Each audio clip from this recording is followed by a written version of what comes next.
Welcome to top news. నేను సంజనాయక్. Updates చూస్తే సూర్యాపేట జిల్లా కోదాడపట్నంలో 25 కోట్లతో నిర్మిస్తున్న 4 కోర్ట్ కాంప్లెక్స్ భవనాన్ని హైకోర్టు ప్రధాన న్యాయమూర్తి జస్టిస్ అలోక్ ఆరాఠే శంకుస్థాపన చేశారు.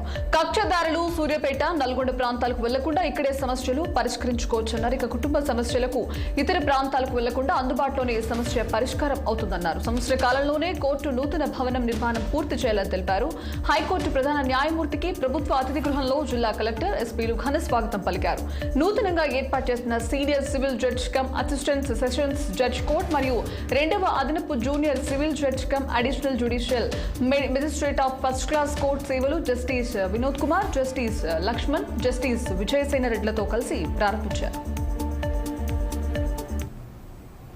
4 కోట్ల బిల్డింగ్ సముదాయాన్ని తెలంగాణ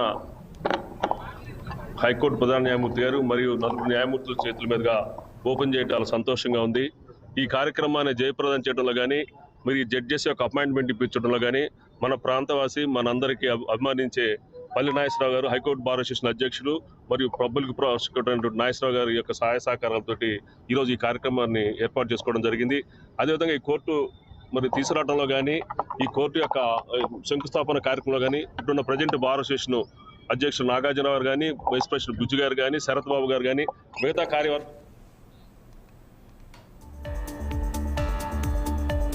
అనంతపురం జిల్లాలో టీడీపీ ఎమ్మెల్యే అభ్యర్థి ప్రకటనతో తెలుగు తమ్ముళ్లు భగ్గుమంటున్నారు. ఈ నేపథ్యంలో మాజీ ఎమ్మెల్యే ఉన్నం కార్యాలయంలో ఫ్లెక్సీలు చింపేశారు, రచ్చరచ్చ చేశారు. తమ మనోభావాలు తెలుసుకోకుండా ఏకపక్ష నిర్ణయం తీసుకున్నారని ఆగ్రహం వ్యక్తం చేశారు. మాజీ ఎమ్మెల్యే ఉన్నం హనుమంతరాయ చౌదరి క్యాంపు కార్యాలయంలో టీడీపీ జెండాలు, ఫ్లెక్సీలు చింపేశారు.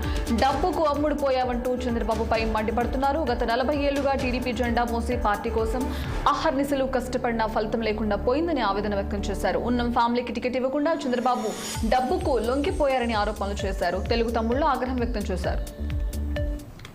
40 సంవత్సరాలుగా జెండాలు మోసి ఈరోజు ఎవడో కాంట్రాక్టర్కి టికెట్ ఇచ్చి అమ్ముడుపోయిన ఈ చంద్రబాబు నాయుడు ప్రజలు బుద్ధి చెప్తారు. 2 సంవత్సరాలు ఉంటే అన్నా క్యాంటీన్ నీకోసం నువ్వు సీఎం కావాలని చెప్పేసి ఎంతో కష్టపడిన మా తెలుగుదేశం కార్యకర్తలు ఈరోజు మా చెప్పు తీసుకుని మేమే కొట్టుకోవాలనే పరిస్థితి వచ్చింది. బాబు గారు, ఎన్ని కోట్లకు అమ్ముడు పోయినావు బాబు? ఇప్పటికైనా జ్ఞానం తెచ్చుకొని సీట్లు మార్చి. జనసేన అధినేత పవన్ కళ్యాణ్ పై ఏపీ ప్రభుత్వ సలహాదారు సజ్జల రామకృష్ణారెడ్డి తీవ్ర విమర్శలు చేశారు. పవన్ ని చూస్తే జాలేస్తోందని ఎద్దేవా చేశారు. రాజకీయ పార్టీని నడిపే లక్షణాలు పవన్ కు లేవన్నారు. అత్యంత దయనీయ స్థితిలో పవన్ ఉన్నారని, పవన్ పోటీ చేసే 24 సీట్లలో కూడా చంద్రబాబు అభ్యర్థులే ఉంటారని సజ్జలున్నారు. గత ఎన్నికల్లో పవన్ 2 చోట్ల ఓడిపోయారని, తాను పోటీ చేసే స్థానంపై కూడా పవన్ కు క్లారిటీ లేదన్నారు. చంద్రబాబు ఎక్కడ పోటీ చేయమంటే పవన్ అక్కడ పోటీ చేస్తారేమో. పవన్ అభిమానులంతా ఒక్కసారి ఆలోచించాలని సజ్జల వ్యాఖ్యానించారు.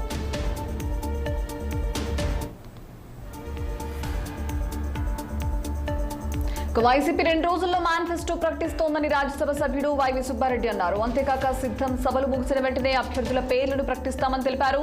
ఇప్పటి వరకు ఉన్నవారు పార్టీ సమన్వయకర్తలేనని, ఫైనల్ లిస్ట్ లో ఎవరు ఉంటే వారే అభ్యర్థులని అన్నారు. రాజ్యసభలో విజయమే అన్ని చట్టసభల్లో రిపీట్ అవుతోందని వైవి సుబ్బారెడ్డి జోస్యం చెప్పారు.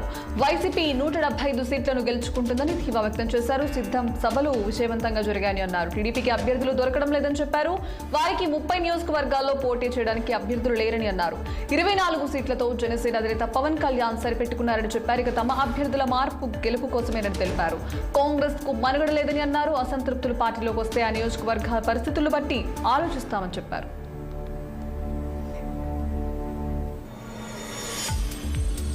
ఏపీలో ఎన్నికలు సమీపిస్తున్న నేపథ్యంలో అన్ని పార్టీలు స్పీడ్ పెంచాయి. ఇప్పటికే వైసీపీ 65 స్థానాలకు 7 విడతల్లో ఇన్ఛార్జీలను ప్రకటించగా, టీడీపీ జనసేన కూటమి ఏకంగా 99 స్థానాలకు అభ్యర్థుల పేర్లను ప్రకటించాయి. ఇందులో 94 స్థానాల్లో తెలుగుదేశం పార్టీ, 5 స్థానాల్లో జనసేన అభ్యర్థులను ప్రకటించాయి. 24 అసెంబ్లీ, 3 లోక్సభ స్థానాల్లో పోటీ చేస్తున్నట్లు ప్రకటించిన జనసేన 5 అసెంబ్లీ స్థానాల అభ్యర్థుల పేర్లను ప్రకటించింది.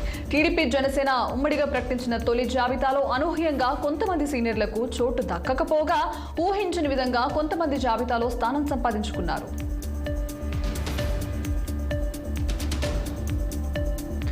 రెబెల్ ఎంపీ రఘురామకృష్ణరాజు వైసీపీకి రాజీనామా చేయనున్నారు. తాను నేడో రేపో రాజీనామా చేస్తానని కీలక వ్యాఖ్యలు చేశారు. ఇలా 28న తాడేపల్లిగూడెం టీడీపీ జనసేన సభలో పాల్గొంటానని తెలిపారు. వచ్చే ఎన్నికల్లో కూటమి తరపునే బరిలో ఉంటానని వ్యాఖ్యానించారు. ఏ పార్టీ నుంచి పోటీ చేసేది త్వరలోనే వెల్లడిస్తానన్నారు ఎంపీ రఘురామకృష్ణరాజు.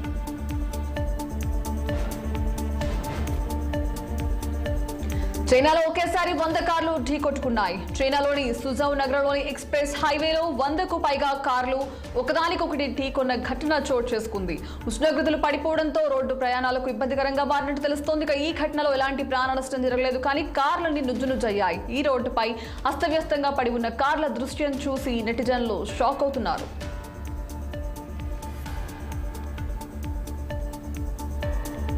మెట్రో మార్గాలకు త్వరలో ప్రభుత్వం శంకుస్థాపన చేయనున్నట్లు సీఎం రేవంత్ రెడ్డి వెల్లడించారు. జీహెచ్ఎంసీ, హెచ్డీఎంఏ పరిధిలో భవన నిర్మాణ అనుమతులు, దస్త్రాలు కనిపించడం లేదని, అనుమతులు ఆన్లైన్లో సక్రమంగా ఇవ్వడం లేదని ఆగ్రహం వ్యక్తం చేశారు.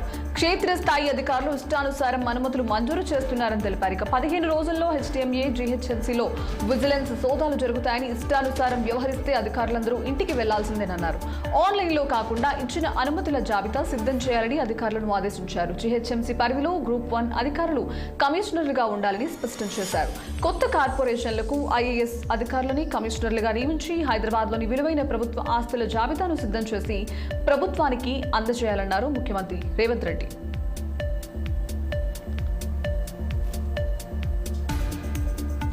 భారత ఇమిగ్రేషన్ డేటాను చైనా హ్యాకర్లు హ్యాకింగ్ చేశారు. చైనాకు చెందిన హ్యాకింగ్ ముఠాలు విదేశీ ప్రభుత్వాలు, సంస్థలపై భారీ సైబర్ దాడులకు పాల్పడుతున్నారు. భారత్తో సహా పలు దేశాల నుంచి కీలక సమాచారాన్ని సేకరించినట్లు వార్తలు రావడం తీవ్ర కలకలం రేపుతోంది. చైనా ప్రభుత్వం మద్దతున్న ఓ హ్యాకింగ్ సంస్థకు చెందిన కీలక పత్రాలు ఇటీవల లీక్ అయ్యాయి. ఆ డాక్యుమెంట్లలో విదేశీ ప్రభుత్వాలు, కంపెనీలు మౌలిక సదుపాయాలను లక్ష్యంగా చేసుకుని ఈ హ్యాకర్లు భారీ సైబర్ దాడులకు పాల్పడినట్లు అందులో పేర్కొంది. మైక్రోసాఫ్ట్, యాపిల్, గూగుల్ కు చెందిన సాఫ్ట్వేర్ వ్యవస్థల్లో లోపాలను ఉపయోగించుకుని వారు ఈ దాడులకు పాల్పడుతున్నారు. ఈ లీక్ అయిన పత్రాలు షాంఘై కేంద్రంగా పనిచేస్తున్న ఐసోన్ అనే కంపెనీకి చెందినవిగా వాషింగ్టన్ ఓ పోస్ట్ ద్వారా తెలిపింది.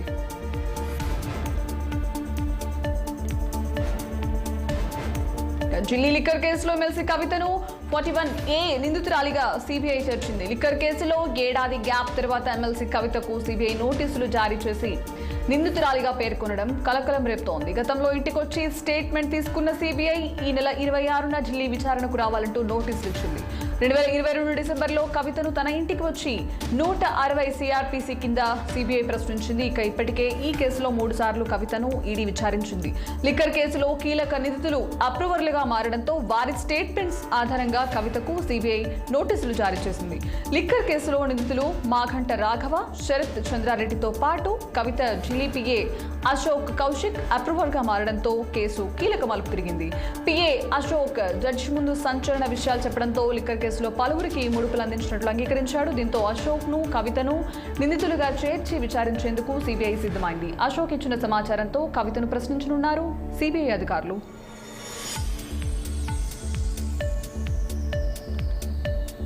4 రోజులుగా వైభవంగా జరుగుతున్న మేడారం మహాజాతర చివరి అంకానికి చేరుకుంది.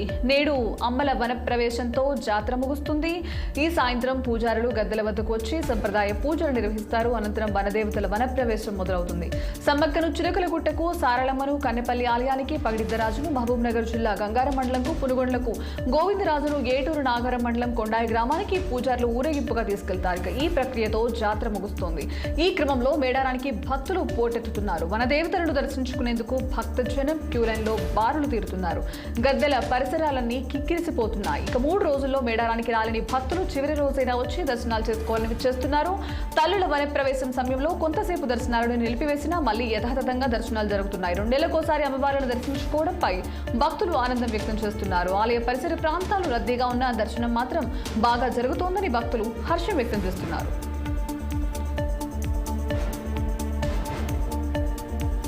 మోదీ ప్రభుత్వంపై ఇప్పటి వరకు ఎలాంటి ఆరోపణలు రాలేదని బీజేపీ నేత కిషన్ రెడ్డి అన్నారు. కాంగ్రెస్ పాలనలో రిమోట్ కంట్రోల్ ఉంటుందని ఆరోపించారు. కాంగ్రెస్ హయాంలో మన్మోహన్ ప్రధానిగా ఉండి సోనియా చెప్పిందే చేసేది, కానీ బీజేపీ ప్రభుత్వం అలా కాదు, ఒకరికి తలొగ్గదన్నారు. గతంలో ఉగ్రవాద బెడద ఉండేది, కానీ మోదీ వచ్చాక ఉగ్రవాదాన్ని అణిచివేశారని తెలిపారు. మన సైనికులను చంపిన పాకిస్తాన్ ఉగ్రవాదులను ఏరి పారేశామన్నారు. ఈ ప్రపంచంలో పాకిస్తాన్ను ఏకాకి చేశామన్నారు. ఈ రోజు పేదవాడికి అండంగా నిలిచింది బీజేపీ ప్రభుత్వం మాత్రమేనన్నారు. బీజేపీ ప్రభుత్వ పాలనలో దేశం అన్ని విధాల అభివృద్ధి సాధించిందన్నారు. గతంలో వస్తువులను ఇతర దేశాల నుంచి దిగుమతులు చేసుకునేది, కానీ ప్రస్తుతం ఇతర దేశాలకే ఎగుమతులు చేసే స్థాయికి భారత్ చేరిందన్నారు.